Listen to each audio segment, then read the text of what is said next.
Mantan Sekda Kota Luxmawe Dasni Yuzar semalam dieksekusi oleh personil Kejaksaan Negeri Luxmawe ke Lembaga Permasyarakatan Kelas 2A Kota Luxmawe dalam kasus korupsi Yayasan Cakradonya dengan menggunakan dana PBA tahun 2010 dengan kerugian negara sebanyak 1 miliar rupiah. Diharuskan membayar denda sebesar 200 juta rupiah dengan subsidi penjara selama 6 bulan. Sejumlah para wartawan sudah berkumpul di depan Lembaga Permasyarakatan Luxmawe menunggu kedatangan tim Kejaksaan Negeri Kota Luxmawe yang berhasil mengeksekusi Dasni Yuzar di rumahnya di Desa Berawi, Kecamatan Kuta Alam, Banda Aceh. Kedatangan terpidana korupsi ini didampingi oleh sejumlah keluarga yang telah menunggu di halaman lapas setempat, dan juga salah seorang adiknya Amir Nizam yang juga terpidana dalam kasus yang sama ikut mengantar Dasni Yuzar. Kepala Seksi Pidana Khusus Saiful Amri mengatakan bahwa sehari sebelumnya tanggal 13 Juni menerima salinan putusan vonis dari Mahkamah Agung terhadap terpidana kasus korupsi Dasni Yuzar.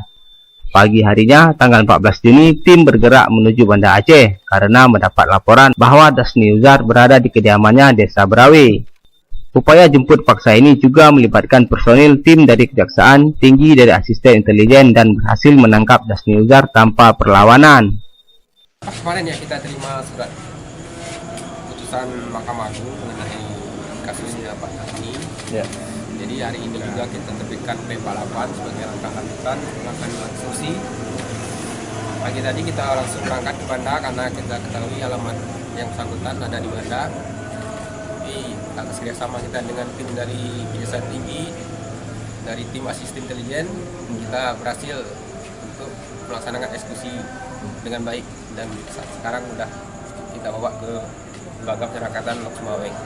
Kebetulan yang bersangkutan taat hukum, dia pada intinya kooperatif, dia siap menjalani putusan Mahkamah Agung itu.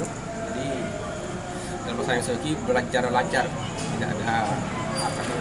tidak ada perlawanan, Mas ya? Tidak ada. Selama proses eksekusi, Dasni Yuzar dinilai kooperatif dan taat hukum serta tidak melakukan perlawanan hingga akhirnya berhasil dijebloskan ke LP kelas 2A Luxmawe. Sementara itu, terkait dua tersangka lainnya dalam kasus yang sama, yaitu adik terpidana Amir Nizam dan anak terpidana Reza Maulana, belum dilakukan eksekusi dikarenakan salinan putusan terhadap keduanya belum turun dari Mahkamah Agung. Informasi diterima oleh Kejaksaan Negeri Luxmawe, Reza dan Amir masing-masing dihukum 4 tahun penjara dan denda 200 juta rupiah, subsidi 6 bulan kurungan. Reza juga dihukum membayar uang pengganti Rp 1 miliar rupiah. Dari Luxmawe, Denny Andepa, Pelita On TV melaporkan.